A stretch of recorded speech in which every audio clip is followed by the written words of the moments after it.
Paul promoting it. You know, it's just like doesn't bother me. There's compromising the sport, and that's like bad. I am seeing reports online that Jake Paul might be fighting Francis Ngannou, which is just absolutely bloody ridiculous.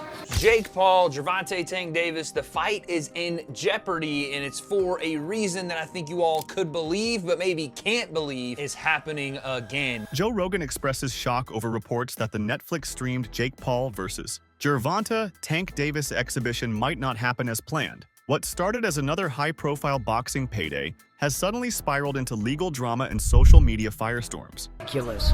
If you know the situation, it was supposed to be boxing Gervonta Tank Davis, a man that weighs 133 pounds or 135. Regardless, it's a man that is way, way smaller than Jake Paul. So that is just ridiculous, and I've given my thoughts on that before anyway. But now it turns out that Gervonta Davis has some allegations about domestic abuse. I don't know too much about the situation, but apparently Netflix have pulled the plug on that fight.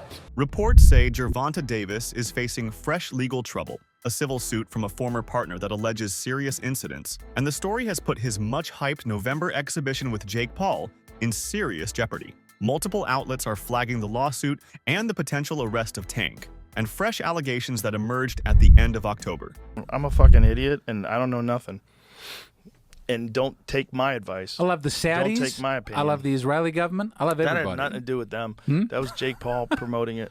You know, it's just doesn't bother me. There's compromising the sport, and that's like bad. It's just like if I bet on it, it watching bothers the it is fuck out hard. of me. Watching it with people who are so in on it, and then also man, the sports betting apps, they introduced like chat apps in them in Australia, so it's like they're trying to take the place of social media companies where you go together and you meet your friends. Like betting should be exciting enough without having a weird They're just trying to draw you in. thing. They're just trying to make money, right? So they're trying to draw you in any way they can. Davis has a messy legal track record that's resurfaced in headlines. He was arrested in South Florida earlier this year on a misdemeanor battery-related charge, a story widely reported at the time, and prior cases have vacillated between drop charges and plea deals. Those past incidents are part of why this newest legal cloud feels so serious to promoters and fans alike. I am seeing reports online that Jake Paul might be fighting Francis Ngannou, which is just absolutely bloody ridiculous.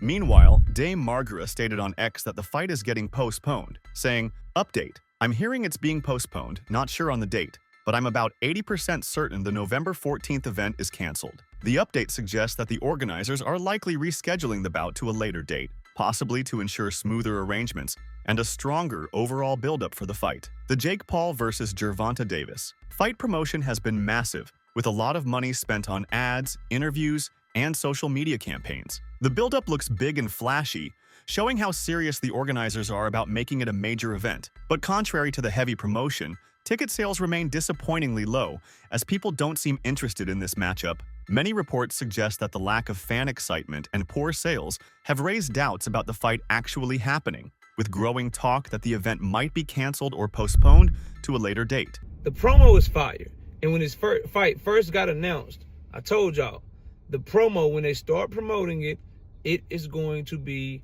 fire. The promo will be better than the fight, right? Because obviously, I don't like the fight. I'm not a fan of the fight. I cannot stand the decision for Tank to go in this direction, although I understand it, right? I understand it because I understand the business behind it. So I get all of that. But the promo is fire. If you go watch it, the way that is shot, the production of it looks very, very top of the line, top shelf, as you would expect from a company as big as Netflix, which is a $530 billion company. So they have the budget, they have the money to make sure their production is A1. Obviously, as a Tank Davis fan, paying attention to him in the promo, the young man looks in good spirits. He looks like he's in a good headspace, and he doesn't look like he's unhappy to be there, which bodes well for the prospects of him continuing his boxing career, I guess, not retiring. And I think that as he gets closer to the fight, as the fight happens, he'll be in this happy place. And I expect for Tank fans, for boxing fans, to get really good news after Tank Davis and Jake Paul share the ring and they do the post-fight press conference. I think that a lot of people will probably be happy with the outcome of what Tank Davis has to say after that fight. But the promo is fire. It's just a trailer. It's up on the Netflix YouTube channel. Go check it out if you haven't already. Really enjoyed watching that promo. Watched it a couple of times. And as I said, I'm paying attention to the press conferences. I'm paying attention to the build-up, because I feel like there's a chance that could be more entertaining than the actual fight. Although as we get closer to the fight between Paul and Davis has created confusion among fans and analysts alike. Many people question why Jake Paul has agreed to face Gervonta when there seems to be no real benefit for him in doing so. The match looks unnecessary from every angle and has failed to generate genuine excitement. Even with all the marketing and promotion, public interest remains low. Tickets are reportedly not selling well, and fans online are calling this fight meaningless. Most people believe that the matchup offers nothing new for either boxer, which is why the buzz has not turned into real anticipation. Jake Paul has built a name through big promotions and attention-grabbing stunts, but this time, the idea doesn't seem to connect. Unlike his previous fights, which involved opponents closer to his weight and experience, this one feels unbalanced and lacks direction. Observers think that Jake's attempt to stay relevant through unusual matchups might finally be losing its effect. There's a growing sense that this event has been created for attention rather than competition, which explains why ticket sales have failed to rise even after weeks of advertising and interviews. It's pack it up.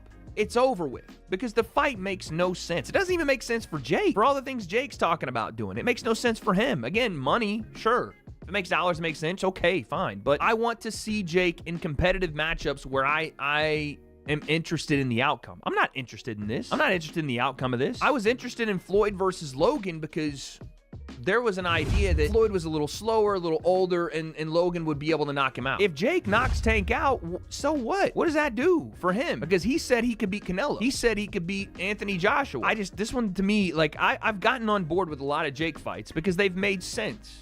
Right? To me, they've made sense. Even Julio Cesar Chavez, after he's already beaten the guy that beat Julio Cesar Chavez Jr., he beat Anderson Silva a couple of years back now. This one still kind of makes sense because you're getting maybe a better version of Chavez, and, you know, he's around the same weight now. When you talk about the Tank fight, I don't understand it. I don't understand it. But let's take a look at what he said to Ariel Helwani and see how he explains this fight. Was the next one Tank? Yeah.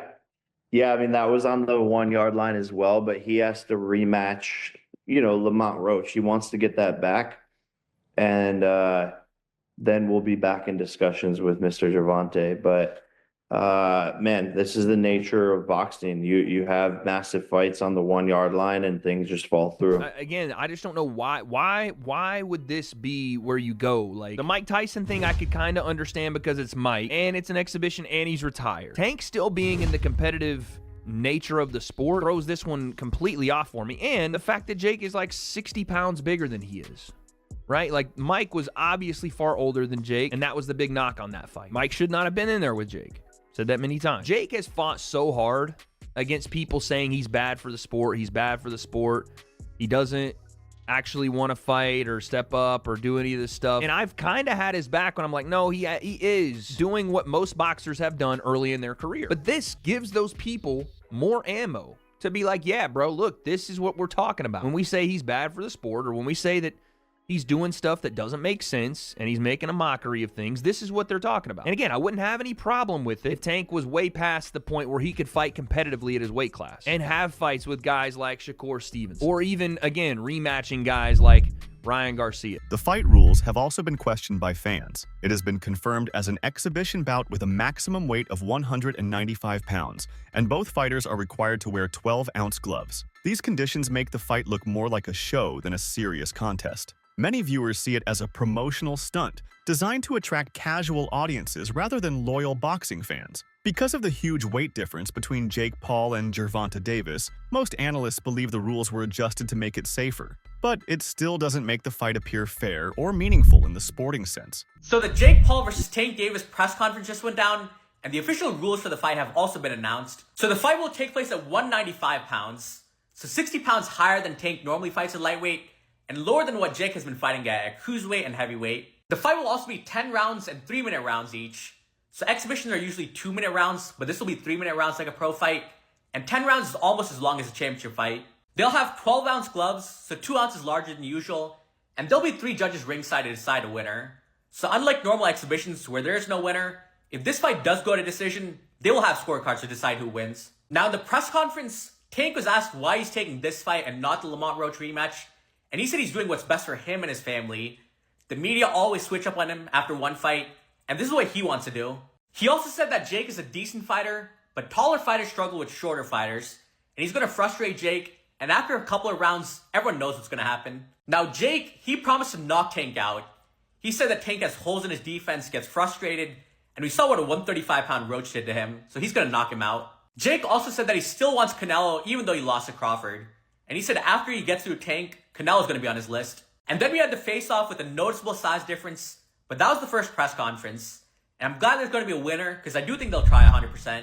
When it comes to Gervonta Davis, fans are equally divided. Many of his supporters are unhappy about his decision to take this fight. They expected him to focus on serious opponents in his weight division, not crossover matches that seem designed only for money. Still, Gervonta has made it clear that he doesn't care about people's opinions anymore. Leonard Ellerby, a close associate of Davis, recently shared that Tank was not in the right mental condition to face Lamont Roach at that time. This statement adds another layer to the story, suggesting that Davis might be taking the exhibition fight with Jake Paul, partly as a break from the heavy expectations that come with regular championship bouts. If true, it explains why he chose something less intense but more financially rewarding, especially after dealing with personal and professional stress in recent months. Leonard Ellerby said, to tell you the truth, Gervonta Davis couldn't get up for Lamont Roach. And what does that mean? It means that he could not get inspired, that he was not motivated to fight Lamont Roach, that his mind was not in a place where it was like, yeah, okay, let's get it. And he was going to war with Lamont Roach. He was going through the motions with Lamont Roach during the training camp and could never really get himself motivated to really give the best of himself against Lamont Roach. And that probably affected him during training and during the fight. And that is something that can happen, especially if you really look back on what happened with the Lamont Roach fight and all of the ups and downs about that fight being made. Because first, if you recall, he wasn't supposed to be fighting Lamont Roach. The person he was supposed to be fighting was Vasily Lomachenko. You know, the guy that everybody says that he doesn't want to fight, that he didn't want to fight. Gervonta Davis was up and prepared to fight Vasily Lomachenko. So it shouldn't surprise anybody that if he tries to make a fight with Vasily Lomachenko, that fight doesn't go through. Then he tries to make a fight with Lamont Roach. He can't get the fight done for Houston with Lamont Roach because there was all kind of venue problems and drama going on around Gervonta getting a venue in Houston. So they wind up eventually moving the fight to New York City and pushing it back even further.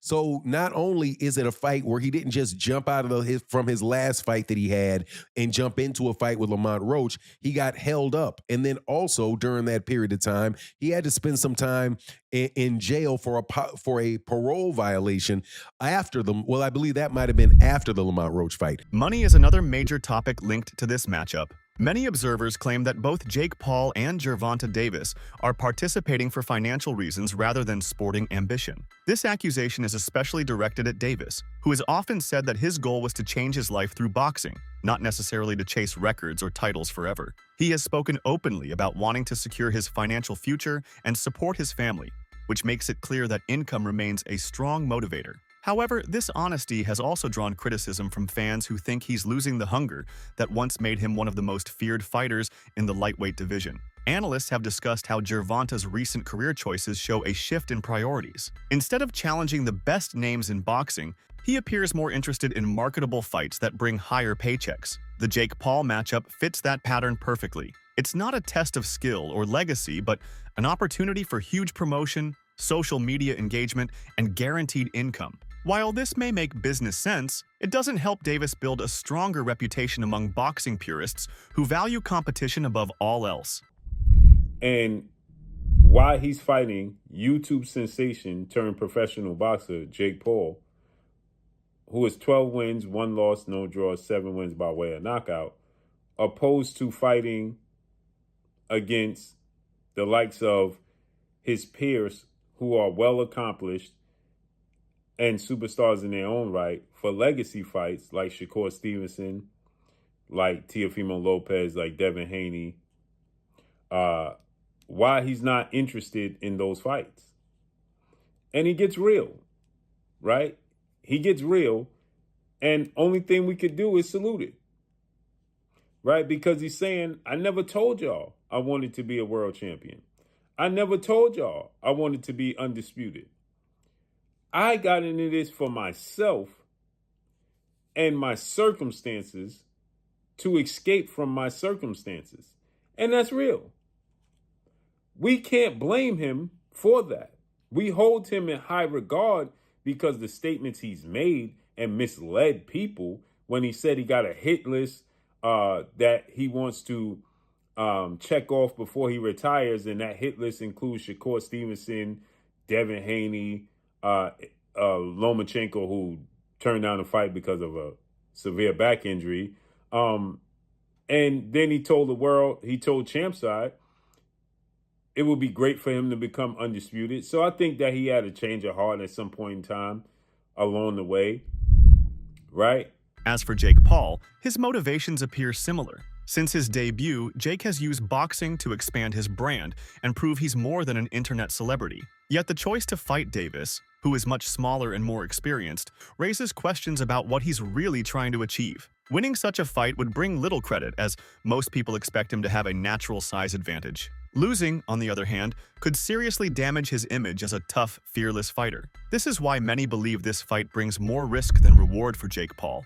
Look at how Tank started acting after he made $40 million with Ryan. When he make another 40+ million with Jake, he's gonna go make $40 million fighting Jake Paul, and then he's gonna come back and fight Lamont Roach for what? He's gonna come back and fight Shakur Stevenson for what? He's not gonna fight none of those guys. No, the only way he fight any of them guys, Turkey gonna have to hit him with the Crawford money. Cause that's the thing. You do this for a reason, bro. Like, I get it. You want him to be competitive, but his goal is money. He made 40 with Ryan plus everything in between. Now he get this 40, 50 million plus. He don't even gotta fight no more. So now if you want him to fight Shakur, give me that Canelo money, man. The discussion around this event also highlights a larger issue in modern boxing, the rise of unusual matchups. Fans and experts have noticed how the sport is increasingly dominated by fights made for headlines rather than legacy. Exhibition events, influencer bouts, and crossover matches are now becoming common. The proposed clash between Jake Paul and Gervonta Davis